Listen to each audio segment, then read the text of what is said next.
Chief justice D Y ચંદ્રચૂડની અધ્યક્ષતામાં આ ચુકાદો આપવામાં આવશે। જસ્ટિસ સંજય કિશન કૌલ પણ આ 5 જજોની બેન્ચમાં સામેલ છે, તો 370ની કલમ પર સુપ્રીમ બેન્ચ ચુકાદો આપશે।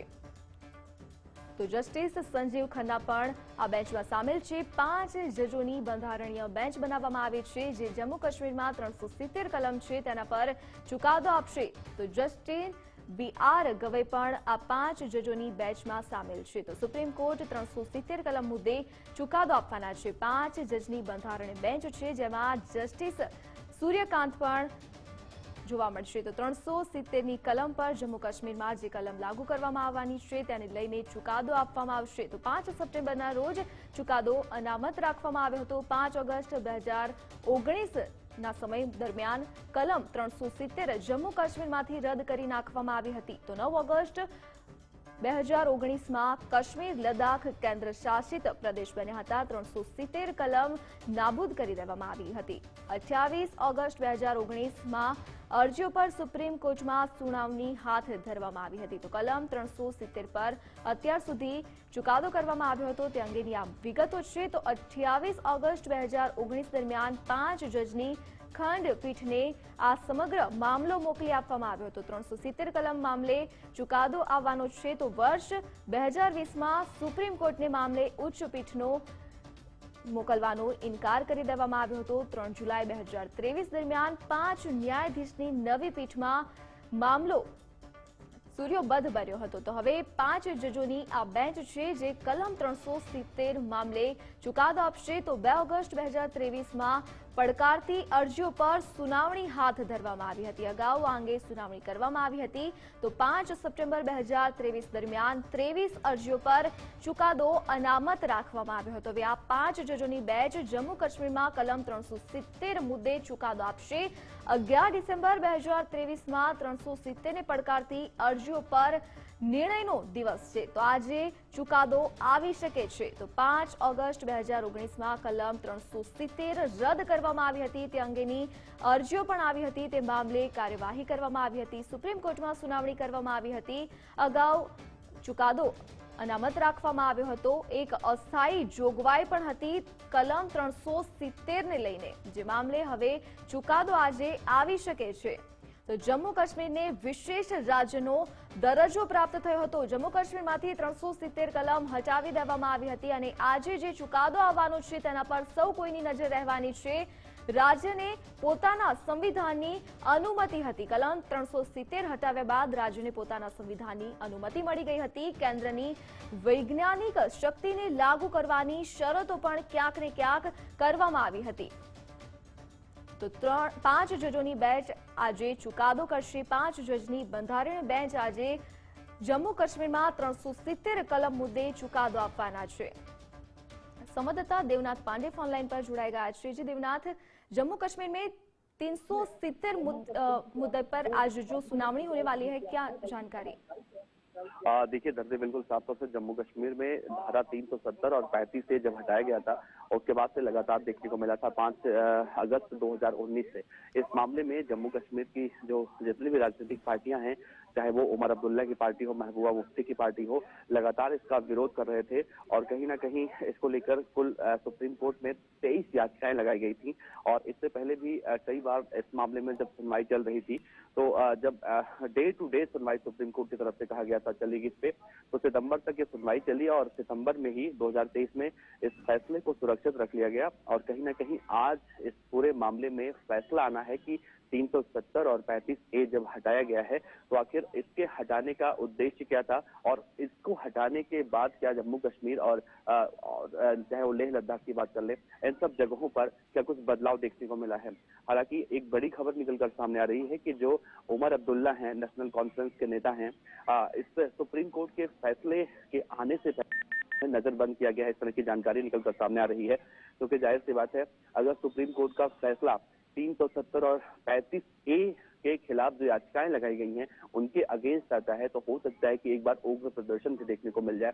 तो इसीलिए जितने भी बड़े नेता हैं और उनको नजरबंद करके रखा गया है और कहीं ना कहीं सुप्रीम कोर्ट में अगर हम ताजा हालात की अगर बात करें तो इस वक्त पूरे देश भर की न सिर्फ निगाहें हैं बल्कि देश भर की मीडिया का भी जमावड़ा यहाँ पर लगा हुआ है, क्योंकि आज का दिन जो है ऐतिहासिक दिन है और इंतजार है सुप्रीम कोर्ट के फैसले का कि अभी जब अब से कुछ देर बाद जो 5 जजों की जो संविधान है, जो पीठ है, वो जब इस पर फैसला पढ़ना शुरू करेंगे धरती, उसके बाद काफी सारी तस्वीरें क्लियर हो जाएंगी। लेकिन सबसे बड़ा सवाल ये भी है कि अगर सुप्रीम कोर्ट का फैसला आता है और इसके खिलाफ आता है जो याचिकाकर्ता है, तो याचिकाकर्ताओं के पास क्या विकल्प बचता है। तो इसमें कहा जा रहा है कि सुप्रीम कोर्ट के फैसले के बाद अगर 370 और 35A का कुछ भी नहीं होता निस्तारण, जिस तरह से वहां के निवासी नुमाइंदे या फिर जो नेता हैं वो मांग कर रहे हैं, तो इनके खिलाफ क्यूरेटिव पिटीशन का ऑप्शन बचता है। ये क्यूरेटिव पिटीशन दाखिल कर सकते हैं, लेकिन इसकी संभावना बेहद कम हो जाती है, क्योंकि एक बार सुप्रीम कोर्ट से जब किसी भी मुद्दे पर फैसला आता है सर्वोच्च न्यायालय से, तो वही मान्य रहता है। लेकिन क्यूरेटिव पिटीशन बाद में खारिज ही होता है। अमूमन हमने हर केस में देखा, चाहे इससे पहले जो निर्भया का केस हमने देखा था, क्यूरेटिव पिटीशन लगाने के बाद वो भी वही हुआ था। तो विकल्प बिल्कुल कम है विपक्ष के पास। और सरकार के पक्ष की हम बात करें तो सरकार के खिलाफ अगर आज मान लीजिए फैसला आता है, तो सरकार शीतकालीन सत्र में एक बार फिर से 35A और 370 को पेश कर सकती है और इस पर भी विचार किया जा सकता है। तो इंतजार है धारा 370 और 35A पर। सुप्रीम कोर्ट आज जब अब से कुछ देर बाद फैसला सुनाएगा तो किसके हक में फैसला आएगा। वैसे माहौल कहीं ना कहीं देखे सुप्रीम कोर्ट में इस वक्त सबकी निगाहें यहाँ पर टिकी हुई है धरती। जी देवनाथ, जब कलम 370 जम्मू कश्मीर में से हटाई गई थी तो बहुत सारे बदलाव देखने को मिले थे और आज का जो चुकादा आने वाला है उस पर डिपेंड करता है कि आगे की सिचुएशन क्या रहने वाली है। हाँ देखिए धरती, बिल्कुल जैसा मैंने कहा कि जब आज से 4 साल 4 महीने 6 दिन पहले यानी 5 अगस्त 2019 को सुप्रीम कोर्ट का ये फैसला, माफ कीजिएगा, ये सरकार ने वहां से धारा 370 और 35A हटाया था। उसके बाद से देखा गया हमने कश्मीर में कश्मीर के नुमाइंदे जो हैं, वहां के निवासी जो हैं, उनका ये कहना है और गाहे बेगाहे ये तस्वीरें निकलकर सामने आती हैं कि कश्मीर में इससे पहले इतना बदलाव देखने को नहीं मिलता था। और जिस तरह से हम आज से 4 साल पीछे भी जाएं, जब ये हटाया गया था, तो जो बीजेपी के बड़े बड़े नेता हैं उनकी तरफ से भी यही कहा गया था कि अब हम कश्मीर में जमीन खरीद सकते हैं। कुछ इस तरह की बातियां हो रही थी, लेकिन कश्मीर के जो नेता हैं वो ये कभी नहीं मानते हैं। वहाँ के निवासी इतना जरूर कहते हैं कि हाँ बदलाव, वहाँ के नेता हैं जो राजनीतिक दलों के जो कश्मीर को चलाया करते थे, वो इससे सेटिस्फाई नहीं है और वो ये कहते हैं कि कश्मीर हमारा है और कश्मीर में जो हमारा हक है यानी 35A और 370 ये बहाल होना चाहिए, क्योंकि जब तक ये बहाल नहीं होता तब तक कश्मीर कश्मीर नहीं रहेगा। खैर इसके बाद भी इसको कहीं ना कहीं हटा दिया गया था और हटाने के बाद हमने देखा, चाहे इंफ्रास्ट्रक्चर की बात कर लें, विकास की बात कर लें, कश्मीर में उतना तेजी से हुआ है जो आज से पहले कश्मीर में कभी शायद जो सरकार थी वहां देखने को नहीं मिला था। तो ये उम्मीद जताई जा रही है कि फैसला कहीं ना कहीं सरकार के हक में ही आएगा, क्योंकि इसके बहुत सारे मायने हैं। हालांकि कोर्ट संविधान इमोशनली नहीं चलते हैं और उनके पास अगर सबूत है उसी के हिसाब से चलते हैं। इससे पहले भी जो हमने देखा, जब सितंबर के महीने में डे बाय डे बहस चल रही थी, उस बहस में भी कहीं ना कहीं रोजाना इन बातों को कहीं ना कहीं निकलकर सामने बातें आ रही थी कि आने वाले समय में कश्मीर में फिर से धारा 370 और 35A बहाल किया जा सकता है। लेकिन अब इसकी संभावना बहुत कम दिखाई दे रही है। हालांकि इससे पहले धरती एक बात और मैं कहना चाहूंगा, कुछ देर पहले मैंने जिक्र किया था कि जो वहां के बड़े बड़े नेता हैं, चाहे उमर अब्दुल्ला हो, महबूबा मुफ्ती हो, जिस तरह से दावे किए जा रहे हैं कि उन्हें फैसला आने से पहले नजरबंद कर दिया गया है, लेकिन इस दावे को वहां के राज्यपाल ने खारिज किया है। यानी कि कहीं ना कहीं ये दावा जो किया जा रहा था कि उन्हें नजरबंद किया गया है, वो कहीं ना कहीं गलत साबित होता दिखाई दे रहा है। तो वही माहौल जैसा मैंने देखा, एक बार फिर से मैं जिक्र करूं, आपको याद होगा जब अयोध्या राम मंदिर पर फैसला आया था, तो वो दिन कहीं ना कहीं बहुत बड़ा ऐतिहासिक दिन था और कई ऐसे लोग थे जिन्हें नजरबंद किया गया था कि माहौल जो सौहार्द है वो खराब ना हो। तो कुछ ऐसा सौहार्द या माहौल बनाने की इस बार भी कोशिश की जा रही थी, लेकिन इस राज्यपाल ने इस खबर को खारिज किया है कि किसी को भी नजरबंद नहीं किया गया है। और हम सुप्रीम कोर्ट में बात करें तो मौजूदा दौर में देखा जाए सुप्रीम कोर्ट में इस वक्त जो रोजाना की भीड़ होती है उससे कहीं ज्यादा आज के मौजूदा वक्त में भीड़ भी देखने को मिल रही है। तो पूरा देश इंतजार कर रहा है आज के इस ऐतिहासिक दिन का। अगर सुप्रीम कोर्ट ये फैसला सुनाता है कि जो सरकार ने 370 और 35 से खत्म किया था वही कंटिन्यू रहना चाहिए, तो भी ऐतिहासिक दिन होगा। और अगर इनके फेवर में आता है याचिकाकर्ताओं के जो 23 याचिकाएं लगाई गई हैं, तो हो सकता है कि सरकार एक बार फिर इस पर पुनर्विचार कर सके। जी देवनाथ, 370 कलम हटाई जाती है या फिर लागू की जाती है, बहुत सारा इफेक्ट करता है लोगों को, जैसे कि प्रॉपर्टी खरीद सकते हैं, आरक्षण को लेके बहुत सारे ऐसे मुद्दे शामिल होते हैं। क्या इफेक्ट हो सकता है लोगों को?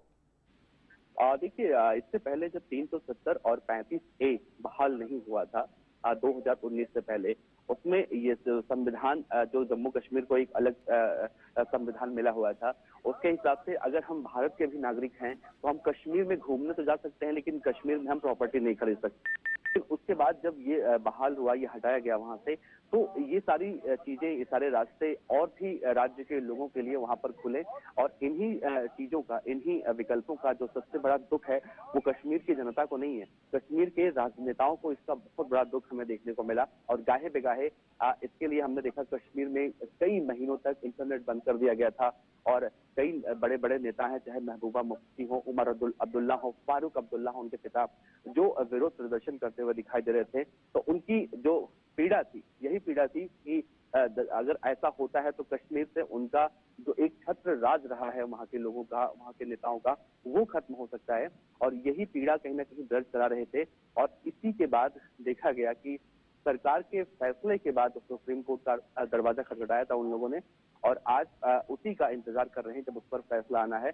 लेकिन वही मैं एक बार फिर से जिक्र कर रहा हूं, जब सुप्रीम कोर्ट का फैसला धरती आ जाएगा, उसके बाद ये देखना बड़ा अहम होगा कि क्या जो वहां के नेता हैं, चाहे गुलाम नबी आजाद को हमने सुना, जब तक वो कांग्रेस पार्टी के नेता रहे हैं, काफी कद्दावर नेता रहे हैं, और तब तक वो कांग्रेस की बातें करते थे, और 370-35A पर भी गुलाम नबी आजाद ने काफी कुछ बोला था।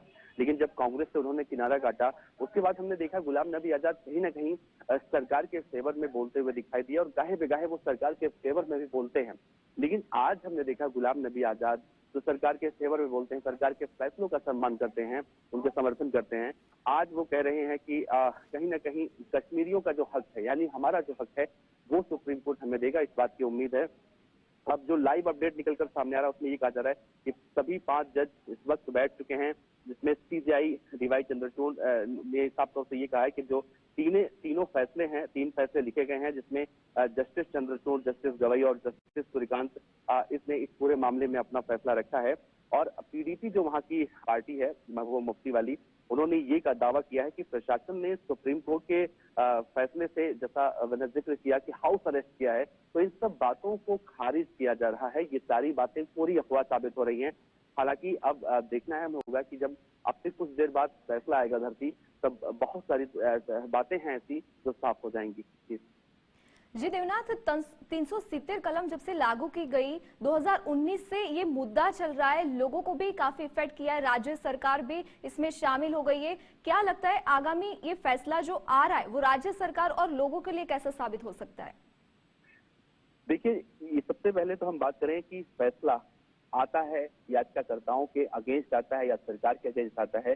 तो सरकार के अगेंस्ट आता है तो फिर ज्यादा कुछ सरकार को नुकसान नहीं उठाना पड़ेगा, क्योंकि सरकार के पास यह विकल्प है कि वो सरकार चाहती है, और चाहती भी है, क्योंकि इससे पहले भी जब हटाया गया था, यानी सरकार की मंशा है कि में जो हालात मौजूदा दौर में है यही हालात बने रहें, और सरकार का इसमें ज्यादा नुकसान नहीं होगा। सरकार को दोबारा से पुनर्विचार करना होगा।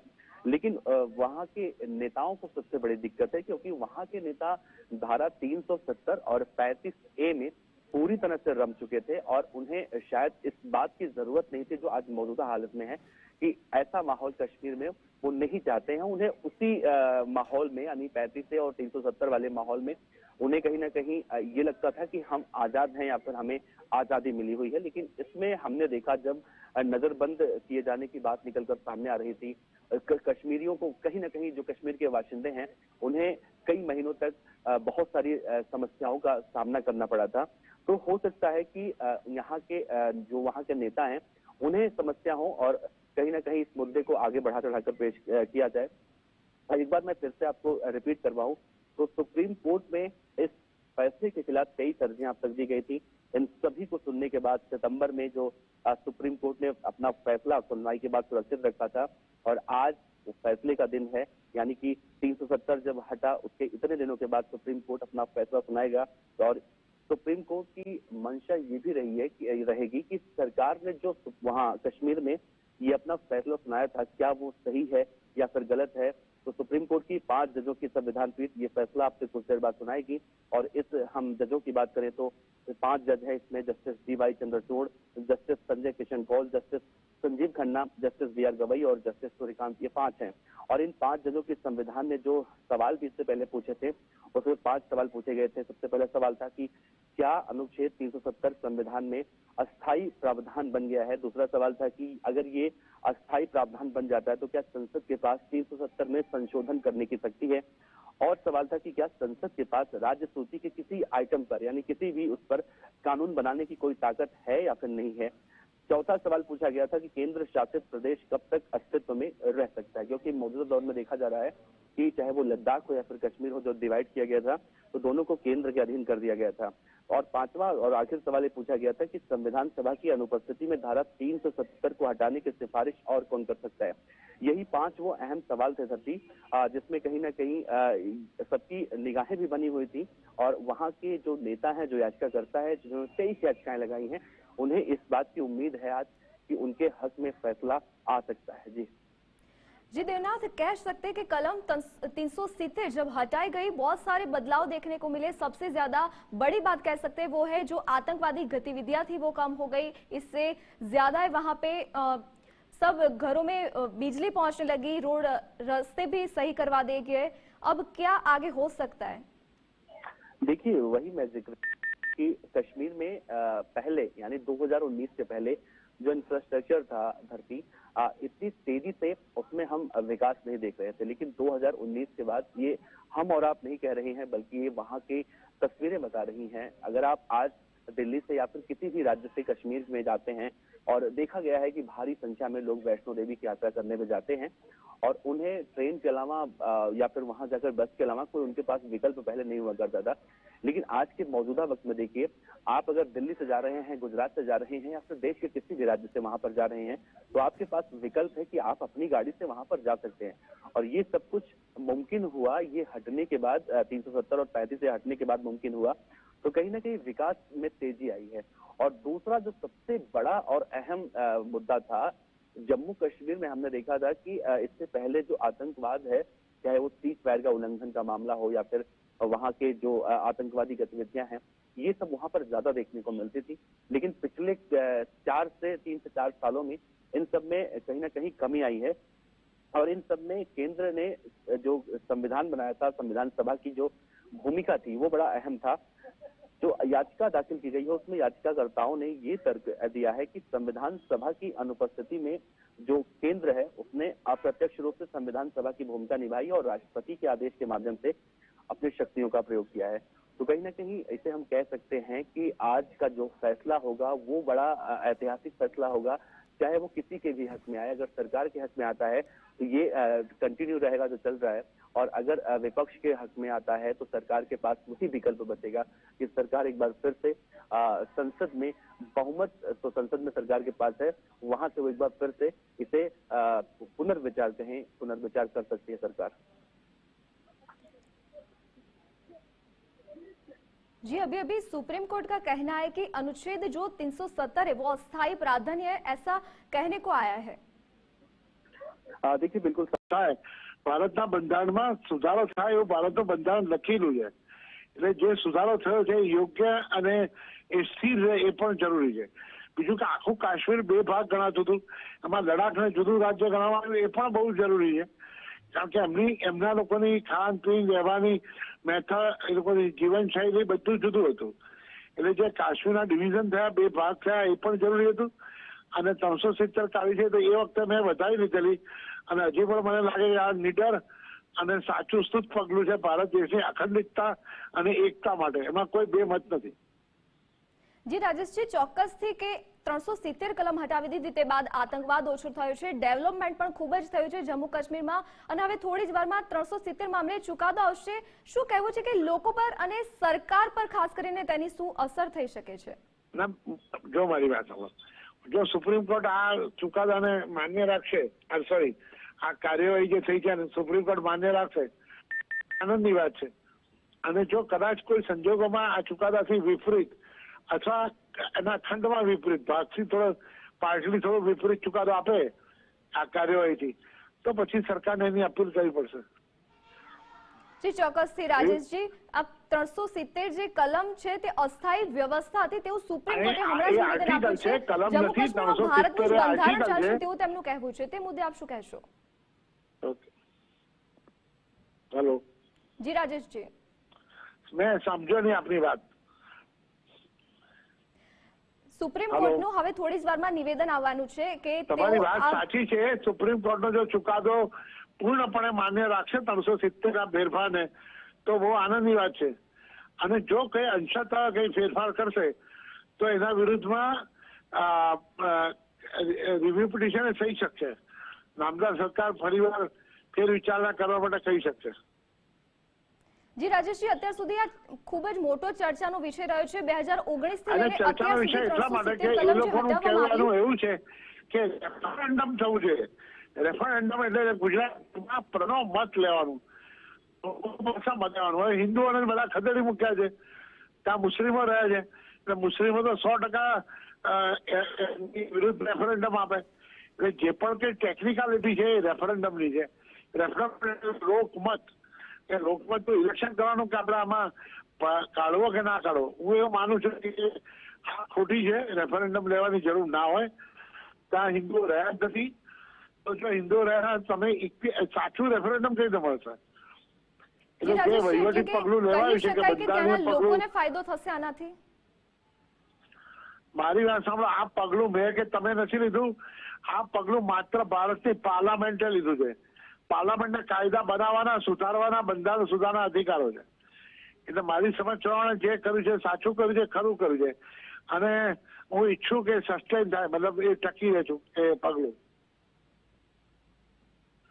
હેલો જી રાજેશજી, કેટલાક જે રાજ્ય સરકાર હોય છે અને લોકો માટે એ હિત માટે ફાયદા લેવાતા હોય છે, જ્યારે સુપ્રીમ કોર્ટ હવે તમામ મુદ્દાને આવરીને જે નિર્ણય લઈ શકે છે. અગાઉ 370 હટાવી દેવામાં આવી હતી, પછી લાગુ કરવામાં આવી હતી. શું લાગે છે આ વખતે સરકાર માટે અને લોકો માટે કઈ નવીનતા આવી શકે છે? અને ખાસ કરીને ત્યાંના જે સ્થાયી લોકો છે તેના માટે મોટો ફાયદો થઈ શકે છે, કેમ કે મુદ્દા હોતા હોય છે આરક્ષણને લઈને, તમામને લઈને. એવું છે કે જ્યાં સુધી આને લાગુ પડે છે, માનનીય શ્રી જસ્ટિસ ઓનરેબલ ચંદ્રચૂડ સાહેબ એ બહુ બેલેન્સ વ્યક્તિત્વ છે. બેલેન્સ વ્યક્તિત્વ છે અને હું માનું ત્યાં સુધી પ્રજાના હિતમાં રહ્યું છે. વાયલન્સ ઘટ્યું છે. પથ્થરબાજી પેલા 500 રૂપિયા લો ને પથ્થર મારો એ જે થતું હતું, યુવકો બેસી જતા. બીજું એક બહુ મોટા વેસ્ટર્ન ઇન્ટરેસ્ટ ઉભા થયેલા કે જે કાશ્મીરના નામે આપણે લાખો રૂપિયા વાપરા છે. લાખો નહીં, લાખો કરોડ રૂપિયા વાપરા છે. કેટલા બધા માણસોની હિંસામાં મૃત્યુ થયા છે. એટલે આ મુદ્દો જે લેવાયો છે વહીવટી રીતે અથવા પાર્લામેન્ટે જે ચુકાદો લીધો, જે ઠરાવ પસાર કર્યો અને આને દૂર કર્યો આર્ટિકલ 370 ને, એ સમજવાનું સાચું પગલું છે. અને હું માનું છું નામદાર સુપ્રીમ કોર્ટ માન્ય રાખશે. જી રાજેશજી, જોડાવા બદલ આપનો આભાર. આપણી સાથે વકીલ જોડાઈ ગયા છે અનવર શેખ. જી અનવર શેખજી, હું આપને પૂછવા માંગીશ કે અત્યારે કલમ 370 જે મુદ્દો છે તે કોર્ટ દ્વારા ક્યાંક ને ક્યાંક યથાવત રાખવામાં આવે છે. શું કહેશો તમે આના વિશે? અત્યારે માન્ય સુપ્રીમ કોર્ટની અંદર એનું પ્રોનાઉન્સિએશન ચાલી રહ્યું છે અને અત્યારે મુખ્ય ન્યાયાધીશ જે છે ચંદ્રચૂડ સાહેબ જે છે એ અત્યારે જજમેન્ટ વાંચી રહ્યા છે. એવા સંજોગોની અંદર આપણે માત્ર એક અત્યારે આપણે તમામ લોકો એમને સાંભળીએ કે એમની શું જજમેન્ટમાં શું એમણે ઉલ્લેખ કર્યો છે. અને કે 5 જજોની જે બેચ બની હતી એ 5 જજોની બેચની અંદરથી એમણે શરૂઆતના તબક્કે જે કીધું કે યુનેનિમસલી જજમેન્ટ અમે તૈયાર કર્યું છે અને 3 ટાઈપના જજમેન્ટ અમે નક્કી કર્યા છે. એટલે હવે એ કયા છે એનું પ્રોનાઉન્સિએશન અત્યારે ચાલુ છે. અને મારી જે લાગણી છે, હું મારી વ્યક્તિગત લાગણી કહું તો ભારત અને સુપ્રીમ કોર્ટે પણ એ જ લાગણીને વ્યક્ત કરી છે કે ભારતનો જ પાર્ટ છે Kashmir integral part of the India. એટલે એમને સ્પષ્ટ જણાવી દીધું છે કે પાર્ટ જે છે એ તો ભારતનો જ છે અને આ દુનિયાની કોઈ પણ તાકાત આપણાથી છીનવી શકે નહીં. એટલે કાશ્મીર ઉપર જે એમનું જે ફોકસ જે છે એ મેઇન બુલેટ પોઈન્ટ છે અત્યારે પાસ થયો છે, એ જાહેર થયો છે. એટલે હવે આપણે એ સંજોગોમાં આપણે નવા જે શું આગળ એમણે જે પ્રોનાઉન્સ કરી રહ્યા છે એના ઉપર જ આપણું ફોકસ અત્યારે મારું અને તમામ દુનિયાનું આખું ફોકસ એના ઉપર જ છે. જી અનવરજી, ચોક્કસ એવું કહેવામાં આવ્યું છે કે જમ્મુ કાશ્મીર છે તે ભારતનો જ એક ભાગ છે. 370 જે કલમ છે તે અત્યારે જે રાખવામાં જ આવી છે, જે કલમ હટાવવાનો જે નિર્ણય હતો તેને અત્યારે માન્ય જ રાખવામાં આવે છે. ઘણા બધા ડેવલપમેન્ટ થયા છે તેના પછીથી લોકો માટે બી ઘણો ફાયદો થયો છે, રાજ્ય સરકારને પણ ફાયદો થયો છે. તેને લઈને આપ શું કહેશો? નહીં, ભારતનો પાર્ટ હોવાથી અને એમણે સુપ્રીમ કોર્ટે ટીકા કરી છે કે 370ની કલમ જે છે એ ટેમ્પરરી હતી, એ કોઈ કાયમી નથી. એટલે એ એમના પાર્ટની અંદર અત્યારે થોડું ઝલક આપણને મળી રહી છે. જજમેન્ટના ચુકાદાનું શું આખરી ચુકાદો શું હશે એની આપણને ઝલક મળી રહી છે. એટલે આપણે જે 370 ઉપર જો વાત કરીએ તો આ 1947થી જ્યારથી આપણો દેશ આઝાદ થયો ત્યારથી 370ની કલમ નાખીને એમને ભારતથી વિખૂટા કરી દેવાનો એક વ્યવસ્થિત આખો પાર્ટ હતો. એટલે હવે એના પાસ્ટમાં ન જઈને આપણે જે અત્યારની સરકારે જે માનનીય અમિત શાહ અને જે મોદી સરકારે જે ભૂલ જે સુધારી છે એ સુધારેલી ભૂલને તો તમામ દેશના લોકો આવકારી છે અને એનાથી જે ડેવલપમેન્ટ અને જે વિકાસના લોકોને તક મળી છે એ ખૂબ જ સરાહનીય છે. जी अनवर जी, गुजरात फर्स्ट में जुड़ने के लिए आपका धन्यवाद.